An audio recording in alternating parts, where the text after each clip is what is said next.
Curriculum అనగా ఏమి? ఈ క్వెషన్‌కి ఆన్సర్ ఏంటి? కరికులం అంటే ఓన్లీ పాఠ్య ప్రణాళికలను చెప్పడమేనా? లేక పాఠ్య ప్రణాళికతో పాటు సహపాఠ్య కార్యక్రమాలను కూడా ఏర్పాటు చేయడమా? లేదా సహపాఠ్య కార్యక్రమాలు, పాఠ్యేతర కార్యక్రమాలను కలిపి కరికులం అంటామా? లేక పాఠ్య, సహపాఠ్య, పాఠ్యేతర ఈ మూడిటిని కలిపి కరికులం అంటామా? ఇది మనకు కావాల్సినటువంటి ఆన్సర్ ఏంది? ఫస్ట్ చూద్దాం. పాఠ్య ప్రణాళిక అంటే కరికులం అంటే ఏంటి ముందు? మనం క్లాస్ రూమ్‌లో చెప్పేటటువంటి పాఠ్యాంశాలు, మనం చెప్పే టీచింగ్ రిలేటెడ్‌గా ఉండేటటువంటి అన్ని విషయాలు కూడా కరికులం అంటాం. అయితే ఇదే కాకుండా మరి టీచింగ్ ఎన్హాన్స్ చేయడానికి ఏం వాడతాం? సహపాఠ్య కార్యక్రమాలు. సహపాఠ్య కార్యక్రమాలంటే ఏంటి? దానికి సంబంధించినటువంటి క్విజ్ పోటీలు, డిబేట్ చర్చలు, ప్రాజెక్ట్ వర్క్‌లు ఇవన్నీ కూడా సహపాఠ్య కార్యక్రమాలు. మనం క్లాస్ రూమ్‌లో అదనంగా పాఠ్యాంశాన్ని నేర్చుకునే విధానాన్ని ఎన్హాన్స్ చేయడం కోసం మనం వాడేటటువంటి వివిధ రకాలైనటువంటి వ్యూహాలు. అవి సహపాఠ్య కార్యక్రమాల కిందకొస్తుంది. ఇక పాఠ్యేతర విషయాలేంటి? పాఠ్యేతర కార్యక్రమాలంటే పాఠశాలలో కాకుండా పాఠశాల బయట కూడా విద్యకు సంబంధించినటువంటి విషయాలు ఇవి మనం ఇచ్చి వాటిని నేర్చుకోగలిగితే అవి పాఠ్యేతర కార్యక్రమాలు. అంటే ఇప్పుడు మనకి కరికులం అంటే ఏమొస్తాయంటే పాఠ్య కార్యక్రమాలు, సహపాఠ్య కార్యక్రమాలు, పాఠ్యేతర కార్యక్రమాలు. ఈ 3 కలిపే పాఠ్య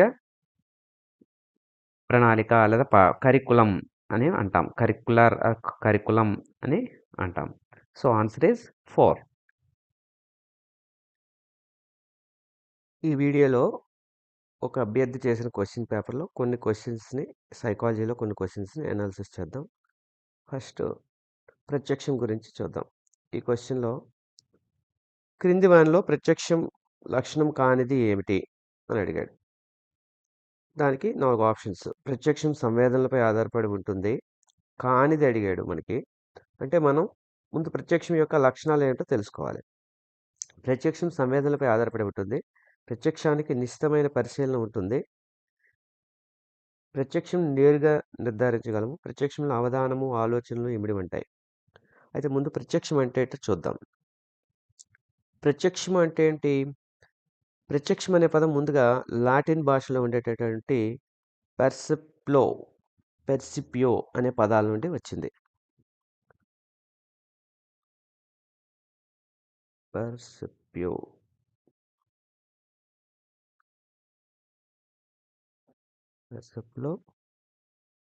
లేదా పెర్సిపియో అనే పదాల నుంచి వచ్చింది.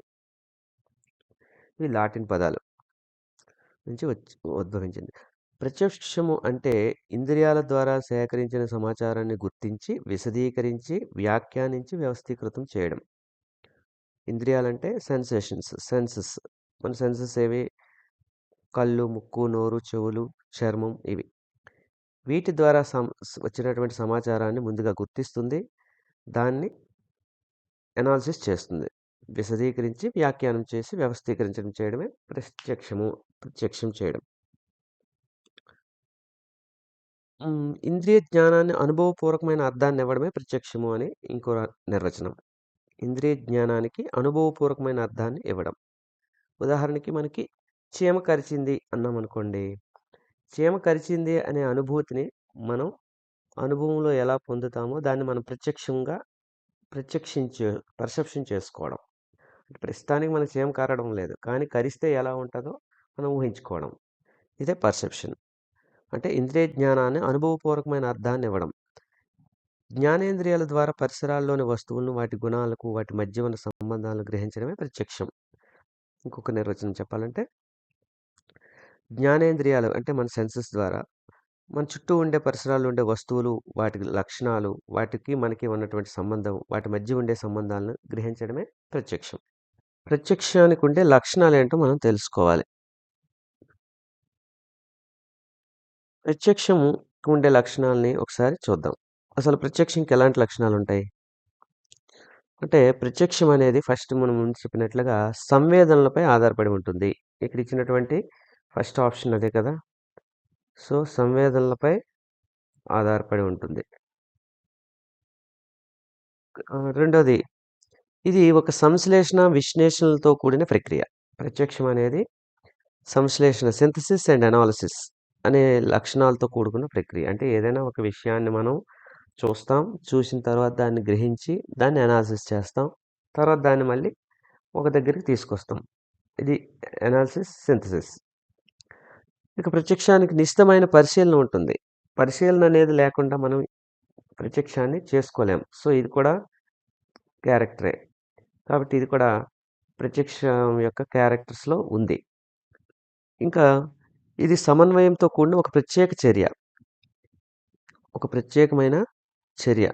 అంటే కొన్ని కొన్ని అనుభవాల్ని మనకుండేటటువంటి ఎక్స్‌పీరియన్సెస్‌ని చుట్టూ ఉండే పరిసరాలతో ఉండే సంబంధాల్ని ఒక సమన్వయం చేసే ఒక ప్రత్యేక చర్య. సో, ఆ ఆప్షన్ ఇందులో లేదు. నెక్స్ట్ జ్ఞానేంద్రియాల సహాయంతో దీన్ని ప్రారంభించవచ్చు. ఇది యాక్చువల్‌గా జ్ఞానేంద్రియాలతో లింక్ లేకుండా ఇది ప్రత్యక్షం అనేది జరగదు. కాబట్టి జ్ఞానేంద్రియాలతో సంబంధం నేరుగా ఉంటుంది. ఇక్కడ ఆల్రెడీ సంవేదనలపై ఆధారపడి ఉంటుందని ఇచ్చారు కాబట్టి, ఆ ఆప్షన్ కూడా ఇందులో లేదు. సో, అది కూడా కాదు.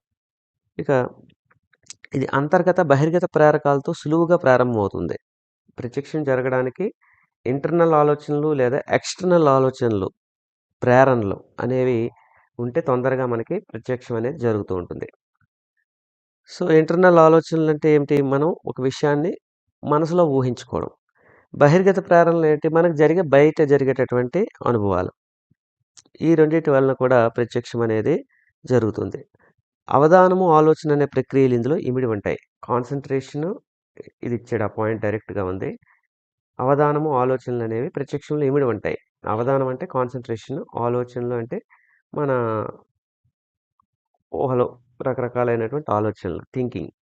ఈ 2 లేకుండా ప్రత్యక్షం అనేది జరగదు. ఆలోచన ఎవడైతే ఆలోచిస్తాడో వాడికే రకరకాలైనటువంటి ప్రత్యక్షాలు ఊహలు అనేవి వస్తూ ఉంటాయి. సో, ఆలోచనలో అవధానం అనేది లేకుండా ప్రత్యక్షం అనేది ఉండదు. ఇక మనకి మిగిలింది ఒకటే answer. So, the correct answer is 3. ప్రత్యక్షమునకు నేరుగా నిర్ధారించగలము. ఇది నేరుగా మనం నిర్ధారించలేము. సో, ఇక్కడ మనకు అడిగింది కానిది అని అడిగాడు కాబట్టి option 3 is the right answer. ఇక్కడ ప్రత్యక్షాన్ని నేరుగా నిర్ధారించలేము. కానీ మనం పొందిన సంవేదనలను విశ్లేషిస్తూ వ్యాఖ్యానం చేయవచ్చు. అది ఈ ప్రత్యక్షానికి సంబంధించినటువంటి క్యారెక్టర్స్‌కి సంబంధించినటువంటి కాన్సెప్ట్.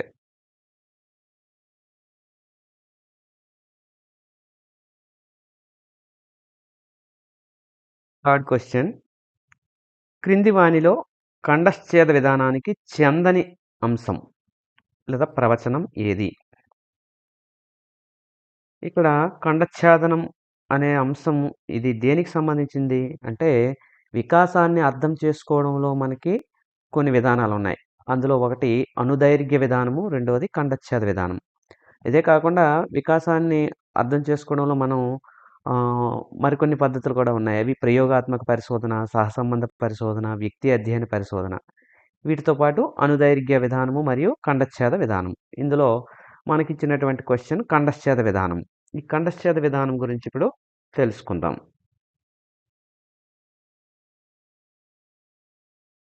ఖండచ్ఛేదనము అంటే ఖండచ్ఛేద అధ్యయనం అంటే ఒకే సమయంలో వేర్వేరు సమూహాలను అంచనా వేసి పోల్చి చూసే ఒక పద్ధతి. ఇది కూడా ఒక పరిశీలనాత్మక అధ్యయనం అనమాట. ఇక్కడ ఉదాహరణకి కొంతమంది పిల్లల్ని తీసుకుంటే ఆ సమూహంలో అన్ని రకాల వయసుల పిల్లలు ఉంటారు. ఉదాహరణకి 1 ఇయరోడు ఉంటాడు, 2 ఇయర్స్, 3 ఇయర్స్ అలా ఎన్ని సంవత్సరాల వయస్సుల పిల్లలు అలా ఓ 15 సంవత్సరాల వయసు వరకు ఉండే పిల్లలందరూ అన్ని రకాల ఏజ్ గ్రూప్ వాళ్ళు కూడా ఈ పరిశీలన గ్రూప్‌లో ఉంటారు. అంటే ఇక్కడ ఒకే వయస్సు ఉన్నవారు కాకుండా వివిధ రకాల వయస్సుల వారు ఉండడం వల్ల వేరు వేరు సమూహాలను ఒకే సమయంలో అంచనా వేస్తున్నామనమాట. అందుచేతన దీన్ని క్రాస్ సెక్షనల్ అప్రోచ్ అని అంటాం. ఇక్కడ మనం ఆహ్, ఈ క్రాస్ సెక్షనల్ మెథడ్‌ని ఉపయోగించేటప్పుడు భాషాభివృద్ధిని పరిశీలించడానికి, లేదా వయసు సంబంధిత ట్రెండ్స్ ఏ వయసులో వారు ఎలా ప్రవర్తిస్తారు, ఎలాంటి అలవాట్లు కలిగి ఉంటారు, ఇలాంటి వాటిని పరిశీలించడానికి దీన్ని మనం ఉపయోగిస్తాం. ఇక కండచ్ఛేద విధానం యొక్క ప్రయోజనాలు, క్రాస్ సెక్షనల్ అప్రోచ్ యొక్క అడ్వాంటేజెస్. ఇది ఒకేసారి పరిశీలించడం వలన సమయం ఆదా అవుతుంది. వివిధ ప్రతి స స్ ప్రతి గ్రూప్‌కి కొంత సమయం తీసుకుంటే అది ఎక్కువ టైం పట్టే అవకాశం ఉంటది. అలా కాకుండా అన్ని గ్రూపుల వాళ్ళు ఇందులో ఉంటారు కాబట్టి సమయం అనేది ఆదా అవుతుంది. అలాగే ఏ వయస్సులో ఉండేవారు ఎలాంటి లక్షణాలు కలిగి ఉన్నారనేవి మనం ఒకేసారి దీన్ని ద్వారా అంచనా వేయగలుగుతాం. దత్తాంశాన్ని వివిధ పరిశోధనల కోసం ఉపయోగించవచ్చు. ఇది రకంగా సంబంధించిన డేటాని మనం కలెక్ట్ చేసుకొని దాన్ని పరిశోధనలో ఉపయోగించుకోవడానికి ఈ పద్ధతి ఉపయోగపడుతుంది. ఇది నిర్వహణ ఖర్చు తక్కువగా ఉంటుంది. అంత ఎక్కువ ఖర్చు అనేది ఉండదు. ఇక్కడ ప్రయోగం నిర్వహించే వ్యక్తి ఒక వ్యక్తే ఉంటాడు. ఒక ప్రయుక్తి ద్వారా దీన్ని కూడా నిర్వహించవచ్చు. అలాగే పరికల్పనలను నిరూపించడానికి లేదా వాటిని తిరస్కరించడానికి కూడా ఈ ఖండచ్ఛేదన పద్ధతి అనేది మనకి బాగా ఉపయోగపడుతుంది. రెండోది స్వల్పక ఒకే ప్రతిచయాన్ని దీర్ఘకాలం పరిశీలిస్తారు. ఇదే ఆన్సర్. ఎందుకంటే ఇది ఎక్కడ అందరికీ పద్ధతిలో ఉంటుంది కాబట్టి ఇదే కరెక్ట్ ఆన్సర్. ఇవన్నీ కూడా స్వల్పకాలిక పరిశీలన. ఇదేమడిగాడు? ఖండచ్ఛేద విధానానికి చెందని అంశం ఏది అని అన్నాడు. చెందనిది ఇదే. మిగిలినవన్నీ కూడా స్వల్పకాలంలో పరిశీలిస్తాం. రెండోది కాజ్ అండ్ ఎఫెక్ట్ ఇది పరిశీలన చేయదు. అది కూడా దాని లక్షణమే.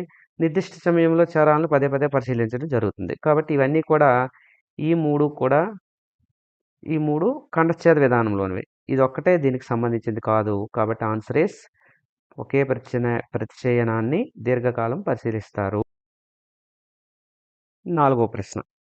క్రింది వానిలో నిర్మాణాత్మక ఉపగమం ఏది? నిర్మాణాత్మక ఉపగమం అంటే కన్‌స్ట్రక్టివ్ అప్రోచ్ ఏది అని అడుగుతున్నారు.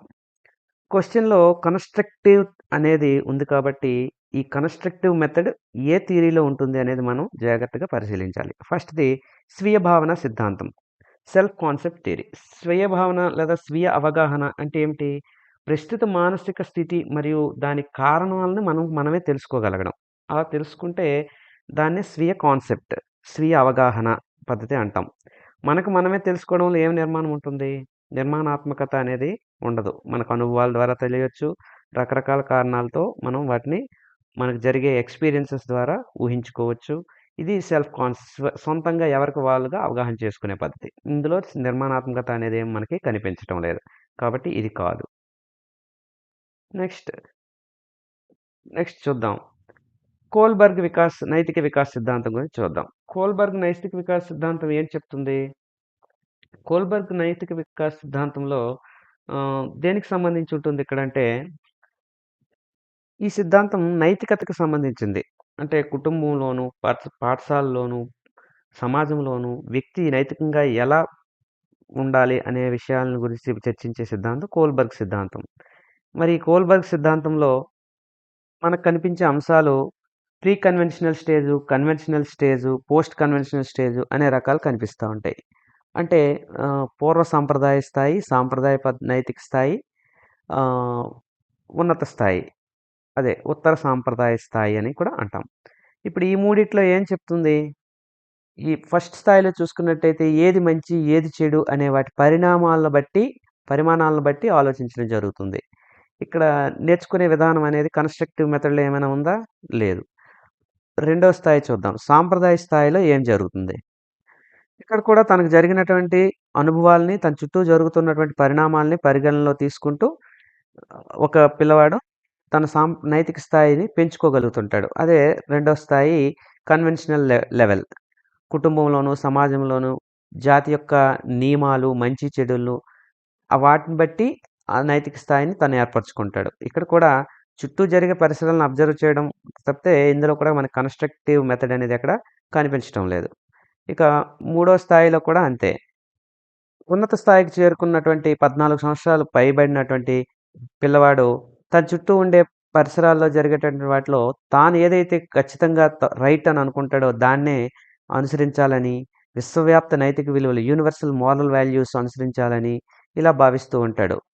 ఇతరులకి నీకు ఏం చేయాలని అనుకుంటావో నువ్వు ఇతరులకి అది చేయాలి అనే నైతిక దృష్టిని ఈ వయసులో అలవర్చుకుంటారు. కాబట్టి ఇందులో కూడా ఎక్కడా కూడా మనకి కన్‌స్ట్రక్టివ్ మెథడ్ అనేది కనిపించడం లేదు. సో, కోల్బర్గ్ నైతిక వికాస సిద్ధాంతం కూడా కాదు.